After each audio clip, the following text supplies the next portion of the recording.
Welcome in. It is, I know, preseason, and I know starter less, but nonetheless, we are here, the BGN Radio postgame show. We, of course, not just me, Eytan, more importantly, the crew is back. Jess is here, Rachel as well. So it's been a long off season, a long summer, a lot of anticipation, and yes, even a new addition to the BGN Radio postgame show that we have to talk about.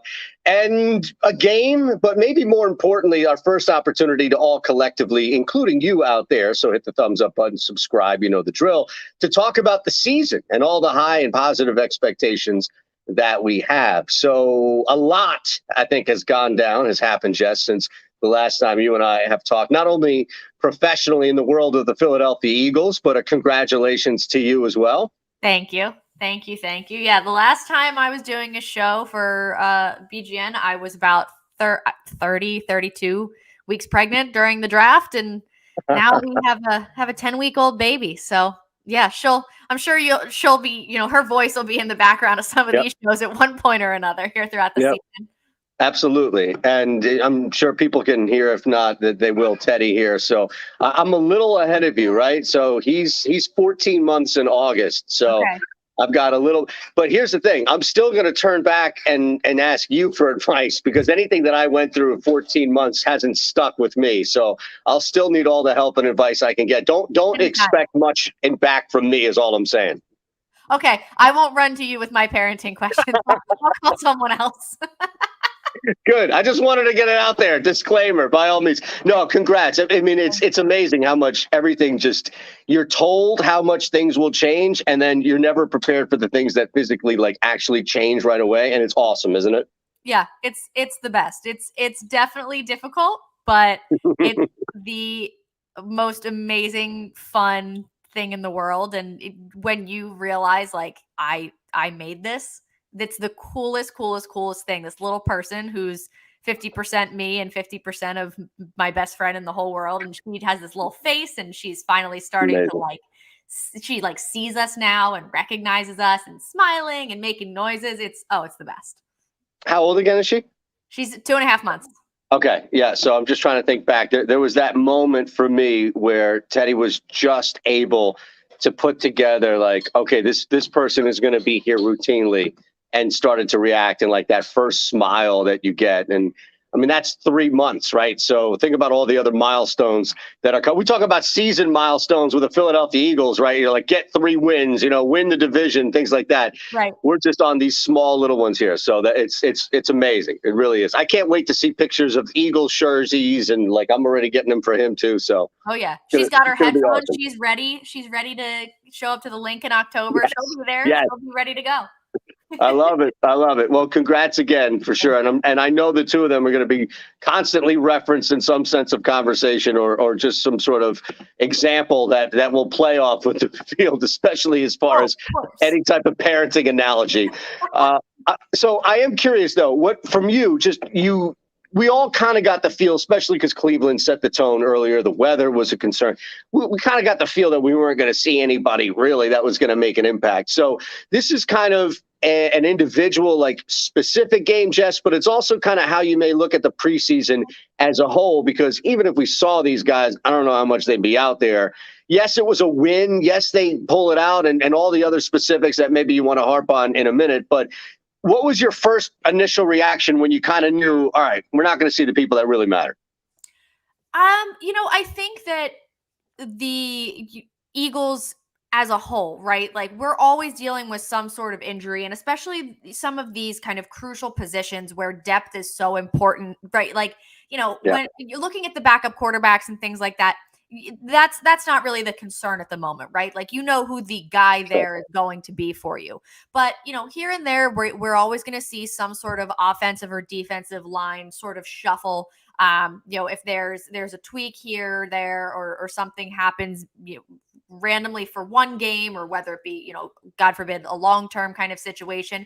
So, there's those kinds of things. And then same with, the linebackers. All of a sudden we've got, we've been screaming about linebackers for years, and all of a sudden we have a great problem. And, there's some competition there, and legit competition for, someone who can be a starter, who can be useful, not just, okay, who's going to be the fifth linebacker that makes the roster? Yikes. It's, who are they going to have to get rid of? Same with the wide receivers. Who are they going to have to get rid of in this depth kind of situation? Same with the, who's going, you've got your two corners, right? You've got your three top corners, but who is playing every single snap is just not realistic in the game today. So just seeing some of those pieces who, you don't know, you're going to see a lot more. I think they were talking about it on the broadcast. Someone like Zach McPherson, you're going to see him a lot. So getting to see him and how he's improved over the last, the last year,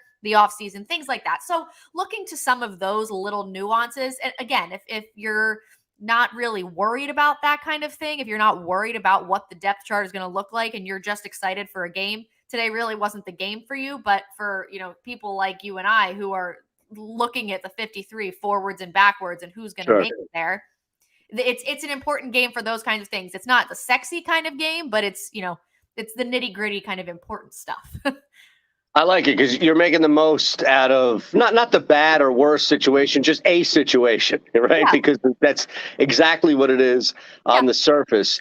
And look, I'll follow to the points that you laid out, especially with the positions that you spoke about it with, just seeing anybody who we know can run the football at this point, right? Because that's going to be, even if Miles Sanders is 100% healthy coming into a season, we know that with Kenneth Gainwell, with Boston Scott, there is going to be some sort of concerted effort by Nick Sirianni to have a committee run the football. So getting reps, getting touches, it's not like Cleveland has been a pushover, even if they are starting second string guys on that regard. So, yeah, I mean, that's another thing that I think looks at least good today, and something that can jump out is, all right, you're looking at guys in a certain position, like you said, that may make it in a situation of depth at the back end, but also with something like the running back. Hey, both of those guys played, and both of those guys are going to be relied upon at some point in some capacity this year. Yeah. And especially you look at it right now, right? Like essentially Boston Scott was the starter that would have been today regardless, because Miles Sanders has been out of practice for the last week with a hamstring issue.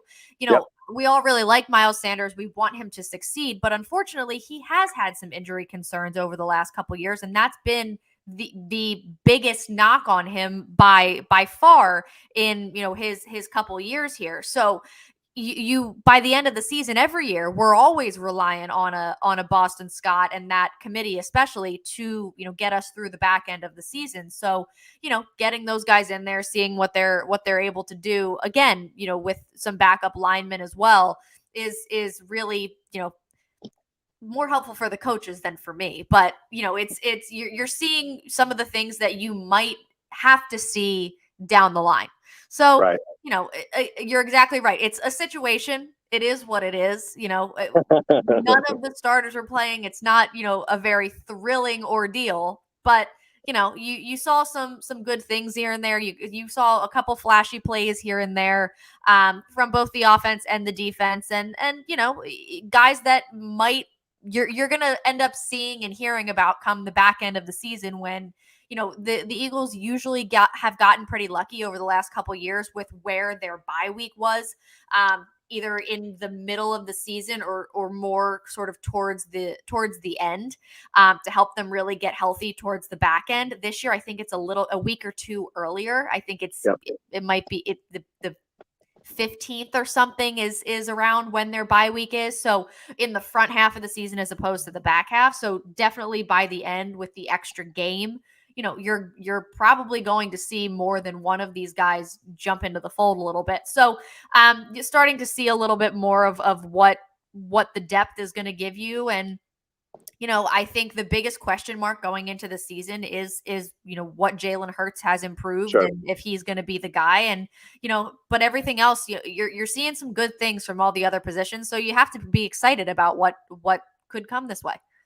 Yeah, and you mentioned the linebackers, and it kind of goes with my other big question, and I don't even know how much of it is a concern, because they have so much talent now. They've added Hassan Reddick, Jordan Davis in the draft. They've added to the front, and it's going to help. And I mean, even looking at any additions and the depth that they may have as far as in the secondary as well. But mainly, it was a theme last year, and it has to get better, especially because they've improved the talent. But if they're not going to pressure the quarterback like they didn't for the most part last year, that's where I'm curious to see how much the defense can be liable, how much the defense can now be a problem, which, as you know, there's so much gray area for Jalen Hurts, right? Like, he's not going to fall off the face of the planet this year and forget how to throw a football. And he's not going to turn into Josh Allen overnight either. But what you and I would think most of us think and feel is that we're going to see tangible, noticeable improvements on the field. And that's enough to say, yeah, let's build something here and stick around. But point being is that there may be enough going on the other side where, yeah, Jalen Hurts keeps up his end of the bargain. So as much as that's the obvious one, and I'm with you where he can where his projection will be, there is that other question on the defense where if you're going to let good quarterbacks sit back and pick you apart and rely on now the talent, we saw that last year, Jess, like that's not a sustainable plan.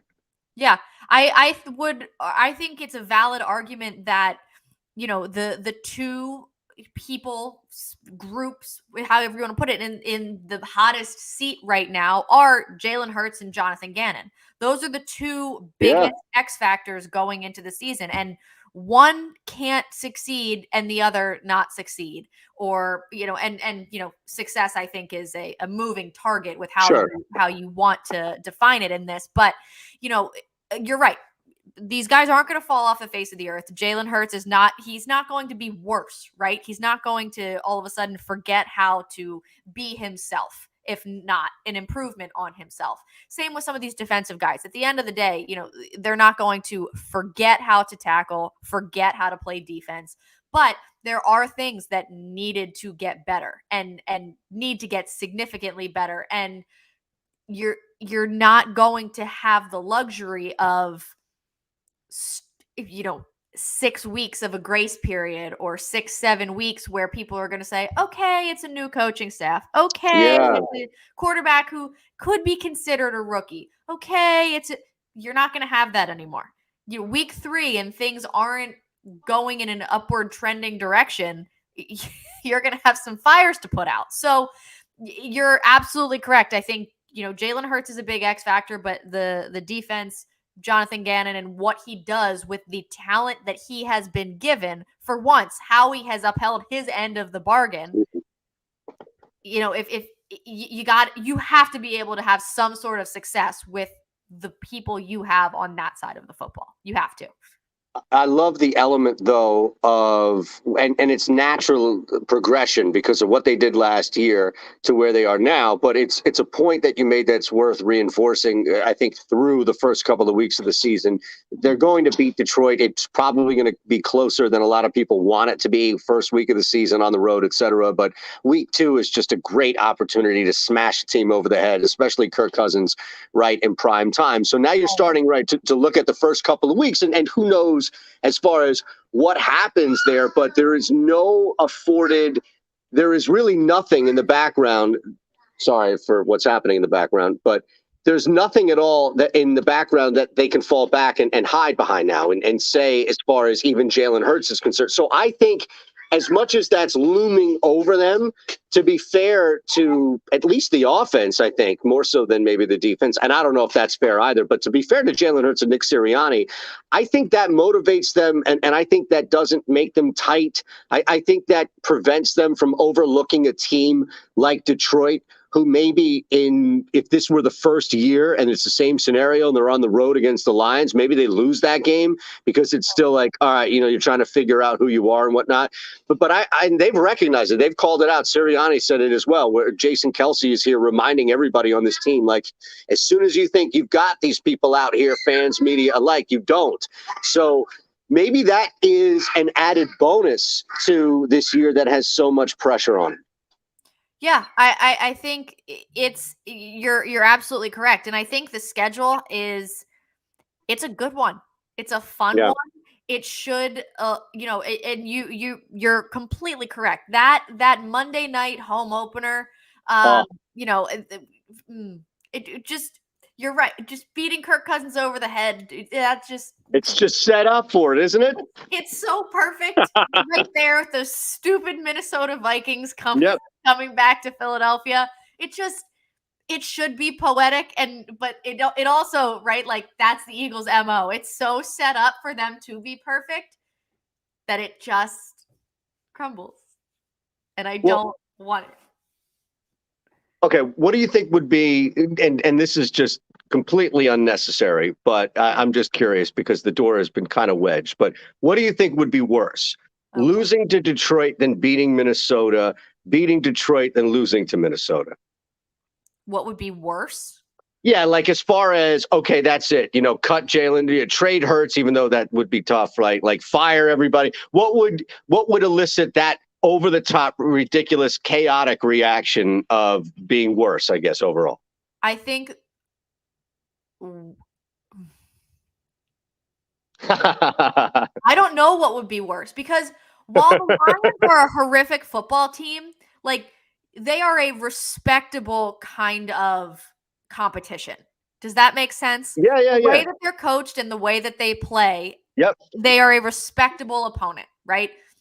The Minnesota Vikings, they're an average football team, right? They're a decent enough football team, but they are about as decent and average as the San Francisco 49ers were week 2 last season, right? When they came in and they crapped all over the Atlanta Falcons, who were terrible, and it was beautiful to watch, and we thought everything was wonderful, and we were ready to go to the Super Bowl.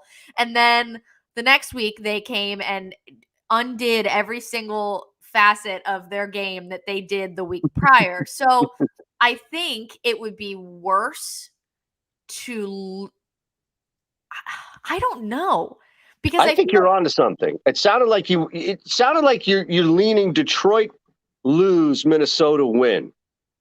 I think right? I think that would be worse. Yeah. Oh, worse. Okay. I'm sorry. I thought that might be better. No, I think now I don't know. I don't know, because I think there's valid arguments on both sides. Because I think it's true. You can justify a week 1 loss to a respectable opponent and then bounce back the next week and win primetime home field, you know, the whole thing. But Absolutely, you could also justify, you know, kicking the crap out of a bad football team and then losing to a more respectable football team in the second week of the season with a lot of pressure on. Like, you can make arguments for both, but I don't know. I think what would be the worst thing is if they do exactly what they did last season and they do something week 1 that's tremendous, and then they do the exact opposite of every way they played the next week. If they do this weird no identity thing again. Yep. And that's actually a pretty good segue too. And we'll bring, I don't know how active Twitter was as far as for this game, for Rachel to update us and just kind of get her thoughts on the season here. But that's a good segue though, as far as, you know, looking at the additions and the offense and AJ Brown alongside mainly Devontae Smith and a healthy Dallas Goedert. We talked about Miles Sanders, the line, assuming that everybody's healthy here as well. So it is, when you just look at the season and the projections and win totals and making the playoffs and all the things that come from it, it's all predicated on health. And I would say equally, the point you just made is identity. And again, it goes back to, look, you can't take 6 weeks to figure out who you are. You have to have an idea coming in. And look, that means balance and being able to run and doing all the other things. That's fine. It doesn't have to be 80-20 one way, or, you know, have Jalen Hurts do one thing specific. But that's, I think, the theme here coming into the season that I've got from us so far is, you have to know exactly, you have to take advantage of being healthy and know exactly who you are, and can't really find, there's no heading out to Europe and backpacking in the Alps for, 6 months and finding yourself. Like, you got to get in there right away and be who you are. Yeah. And 6, you don't have the time you did last year. You don't have the grace period. You have maybe September. If that. September. If that. You may not have more than week 1, Jess, if they lose to Detroit. Well, that's the thing, and especially in like the fashion they lose to Detroit, if they were to lose to Detroit, you know what I mean? Because that's again, that's another thing. It's like, how do you lose? How respectable is it in the way you lose? The year they won the Super Bowl, they kicked the crap out of the Washington football team, the Commanders, whatever you want to call them these days. They kicked the crap out of that team week 1, and then they went down and lost to the Chiefs week 2. But they lost by a touchdown at the end of the game on, an Andy Reid staple, right? So it wasn't this, high and then low and you don't know what you are. It was okay, unfortunate but respectable, and then they won 9 straight. So if they get like shut out by the Detroit Lions, there's no coming back from that, right? Like you're done immediately. But if it's this, overtime grudge match of some variety, that's a different kind of situation. So it really depends, but they get, the leeway is so much thinner now that we know what we can get from Nick Sirianni. We know what we can get from some of these players and what they added. There's not a lot of wiggle room for excuses here. Yeah. And look, I mean, I think, to be fair, this is a team in a division, and, this brings us to kind of how we see this whole thing play out. This is our first time really together to do it all with you out there as well. But the division is still that. It's still split. You still have that Washington entity, and you've got the Giants, and the Giants have a new coach with the old quarterback, and we kind of know exactly who Daniel Jones is. And Ron Rivera doesn't win games. He's 6-11. I was looking at this from a betting standpoint for week 1. He's 6-11, like straight up. Forget even the spread or anything like that. 6-11 at home. It's hard to win a division when you're routinely losing games at home and putting that pressure on your team to go out there on the road. So we know, all of us know about Carson Wentz and what can be versus when it breaks down. Right. So it's just back to Dallas, and it's back to what Dallas lost. It's back to what they might have done to mitigate losses in certain spots, or, just get better. The receiver position has been significantly weakened, I think, where they were going to rely on their tight end a ton. And I don't know if they can do that. And yeah, Dak's healthy and Zeke and all, but that's it. And I don't mean to diminish the other two teams. It's the NFC East, what have you, but I think it helps a team in Philadelphia who doesn't have time to adjust or find themselves with an identity, and did add guys like you add AJ Brown. You're trying to win this division. This is not giving Jalen Hurts one more shot. This is, I think, the expectation that Jalen Hurts will rise to the occasion, right? Because you don't add a guy like that unless you've already kind of bought into the belief. Doesn't mean it's going to happen, but at least I think that's a reflection of the team. Yeah. We're going to give you everything you could possibly need. You hold up your end of the bargain. That's essentially what it is. They have addressed every single hole that they've had. They have addressed everything they needed to. If Jalen Hurts can't do it with this group they have, then, unfortunately, he's not the guy. I hope he's the guy. But if he can't, rise to the occasion, as you said, with this core, I don't know, what that means going forward. I don't know what their plan is going forward. That's a later problem. But you're exactly right. They have gotten significantly better. They have improved in every area they needed to improve, and there is not another team in the division that has as much as they need to. You're absolutely right. It's, the Eagles and Dallas are the ones that are going to be at the top. Yes, they have their quarterback. Yes, they have Zeke. Yes, they still have CeeDee Lamb, but they lose Amari Cooper. You're right. They're going to be leaning a little bit more on their tight ends. Is that going to be the best thing for them? Their defense is not great, and their coach is also not great. So it's a big factor. Yeah. We'll see. I personally, biased, but the Eagles on paper are the better team. We hear every year, everybody wants to talk about how good the Cowboys are. This is our year, blah, blah, blah, blah. They have not won a Super Bowl since I was literally 6 months old. So, it's not going to start when my daughter's 6 months old. That's right. So. That's right. I was waiting for that. I was waiting for it. Yes. It's not going to start now. So they should win this division. Now, the Eagles, when they have these expectations, they tend to underwhelm, but I don't think these expectations are, this team is going all the way. This is a team that should win the division.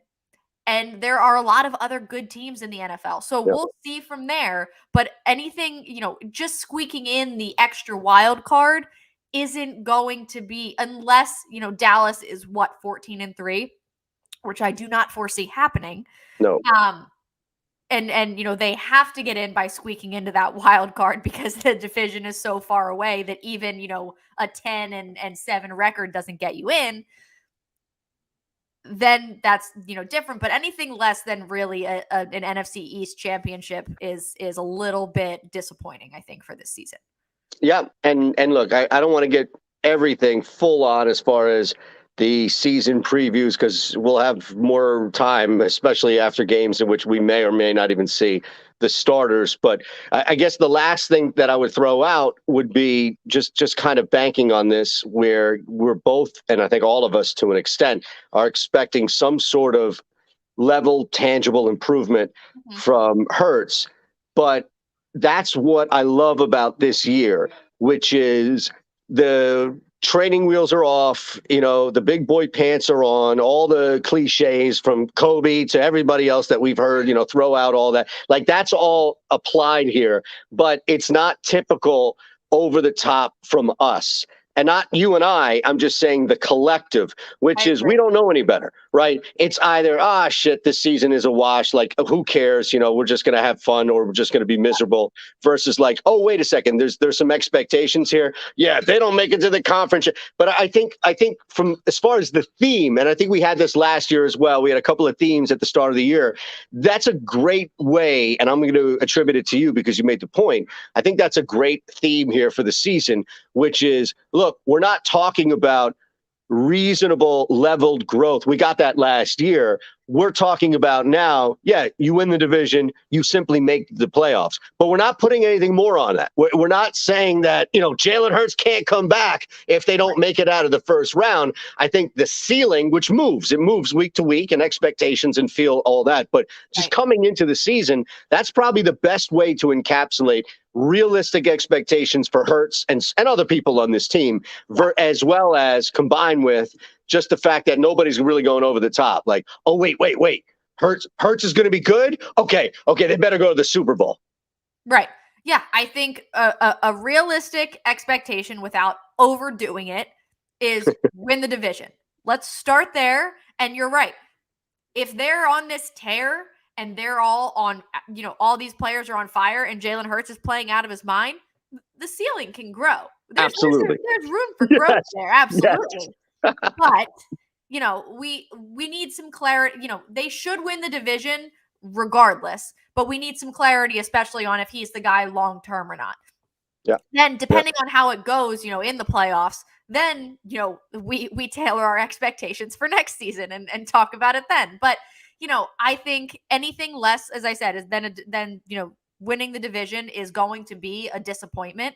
Last year, there were no expectations. It was, sort of, let's see what these coaches can do. Let's see what Jalen Hurts has to offer. And we can see where, their shortcomings are and where they need to improve. We can only hope they have improved there, and we're going to see some of that. And that, this is going to be the start of a really impressive young group of guys that we'll get to, see and be competitive with for the next, 5, 6, 7 years.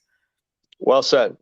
Anything else that we should get out before we come back for another rendition of who played, who didn't? I don't think so. I think we've maxed out the conversation. Pretty good, though, I gotta say. I want to have about the Cleveland Browns. Yeah, not bad. Yeah, right. I mean, this wasn't even heavy on the Browns. We got a lot juicy stuff out of it and bounce around. I just know we're going to be back here again in similar situations until the season begins. All right, good stuff. As always, look, we appreciate you all hanging out there. Hit the thumbs up button. That means a lot. Make sure you're subscribed here as well. That's Jess. I'm Eytan. Rachel is making everything happen, so we appreciate her like you should be appreciating her out there. And the three of us, we'll see you next week. We'll still do win totals and everything like that, right? I want to sprinkle it, kind of save it so that we don't just do it all and then kind of come back and do it again, right? Yeah, sounds good. And thank God there's only 3 weeks of the preseason now. Yes. Great point. A lot of good points made. That might be one of the better ones tonight across the board. All right, for Jesse, Rachel, I'm Eytan. We'll see you soon. Thanks again.